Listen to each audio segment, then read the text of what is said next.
Dekma Education. Let's learn together. අයිබෝවන් සියලු දෙනාටම වෙනද වගේම අදත් අපි IQ ගැටලුවක් සාකච්ඡා කරමු. channel එක subscribe කරලා ඉස්සරහා තියෙන bell icon එකත් click කරන්න.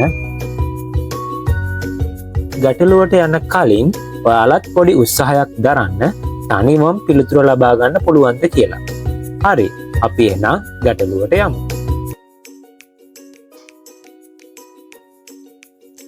ගැටලුව අංක 7.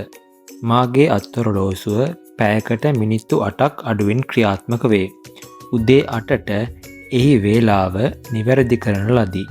දැනට පැය 3කට පෙර බලන විට එහි වේලාව සටහන්ව තිබුණේ සවස් 2 ලෙසය. පස්වරු 2 ලෙසය. දැන් නිවැරදි වේලාව කීයද?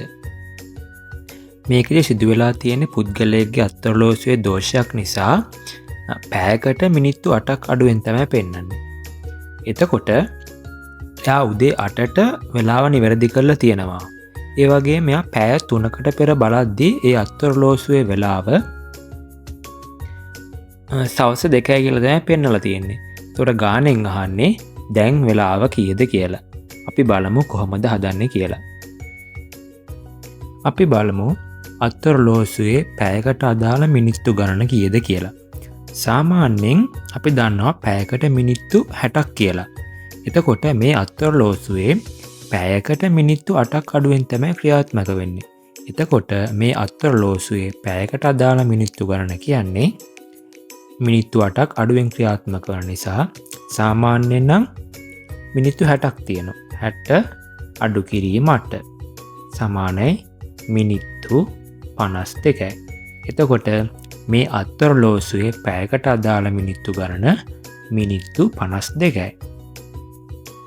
ඊළඟට අපි බලමු උදේ 8 සිට සවස් 2 දක්වා ගත වූ පැය ගණන. එතකොට මෙයා උදේ 8ට වෙලාව නිවැරදි කරලා තියෙන ඔරලෝසුවේ. එතකොට එයා පැය 3කට කලින් වෙලාව බලද්දී වෙලාව සටහන වෙලා තියෙන්නේ සවස් 2 කියලා. අපි එතකොට බලමු උදේ 8 සිට සවස් 2 දක්වා ගත වූ පැය ගණන කීයද කියලා. එතකොට 8 ඉඳන් 12ට පැය 4යි. ඊළඟ 12 ඉඳන් 2 වෙනකම් පැය 2යි. එතකොට 4යි 2යි පැය 6ක්. පැය 6ක්. ඒ කියන්නේ උදේ 8 සිට සවස් 2 දක්වා ගත වූ පැය ගණන පැය 6යි.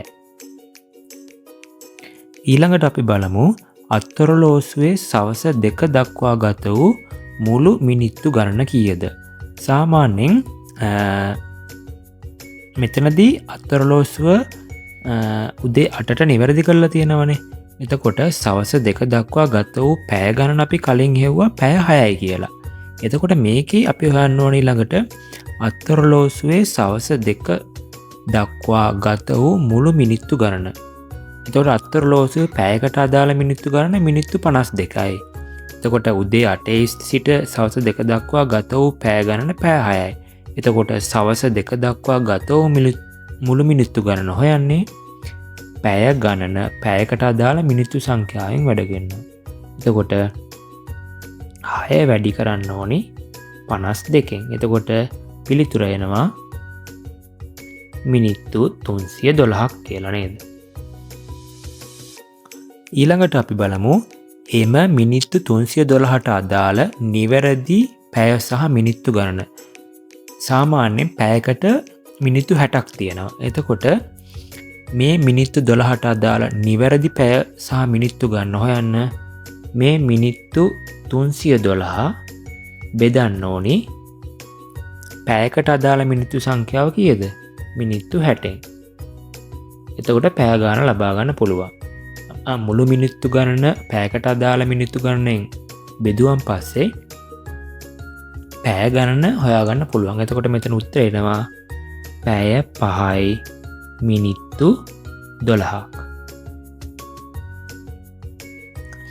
ඊළඟට අපි බලමු අත්අොරලෝසුවේ සවස් 2 වන විට නිවැරදි වේලාව.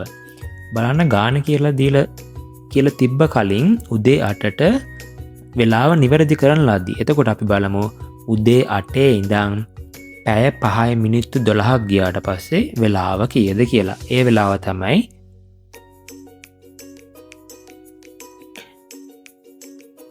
අත්තරලෝසුවේ සවස් 2 වන විට නිවැරදි වෙලාව වන්නේ. අත්තරලෝසුවේ සවස් 2 කියන්නේ හරි වෙලාව නෙවෙයි. අපි නිවැරදි වෙලාව හොයන්න නම් අර උදේ 8ට එකතු කරන්න ඕන මේ පැය 5යි මිනිත්තු 12. එතකොට 8ට එකතු කරන්න ඕනි පැය 5යි මිනිත්තු 12යි. ඇත්තටම වෙලාව සවස් 2 නෙවෙයි ඒ වෙලාවේ. අත්තරලෝසුවේ සවස් 2 කියලා පෙන්නුවට නිවැරදි වෙලාව ඊට වඩා අඩු වෙලාවක් වෙන්න ඕන. ඒ වෙලාව හොයන්න උදේ 8ට එකතු කරන්න ඕන අපි කලින් හොයාගත්ත පැය 5යි මිනිත්තු 12. එතකොට සවස 1යි මිනිත්තු 12යි. පැය 3කට පෙර වෙලාව තමයි සවස් 2 කියලා කිව්වේ නේද? ගාන මේ කියලා තියෙනවනේ. පැය 3කට පෙර බලන විට එහි වෙලාව සටහන්ව තිබුණේ 5:02 ලෙස. දැන් වෙලාව තමයි අහන්නේ. එතකොට අත්තරලෝසුවේ සවස් 2 වන විට නිවැරදි වෙලාව සවස් 1:12යි. ඒ කියන්නේ ඒ වෙලාව බලලා තින්නේ පැය 3කට කලින්. එහෙනම් දැන් වෙලාව හොයන්න නම් පැය 3ක් මේ වෙලාවට එකතු කරන්න ඕනේ. ඒ කියන්නේ සවස 1:12ට එකතු කරන්න ඕනි පැය 3ක්. එතකොට පිළිතුර එනවා සවස 4:12යි. එතකොට නිවැරදි පිළිතුර තමයි පැය 3කට පෙර සවස් 2 නිසා දැන් වෙලාව සවස් 4:12යි. ඔයාලා නොදන්න ගැටලු තියෙනවා නම් තිරයේ දිස්සන WhatsApp අංකයට යොමු කරන්න. එහෙනම් තවත් මේ වගේ IQ ගැටලුවකින් හමු වෙමු.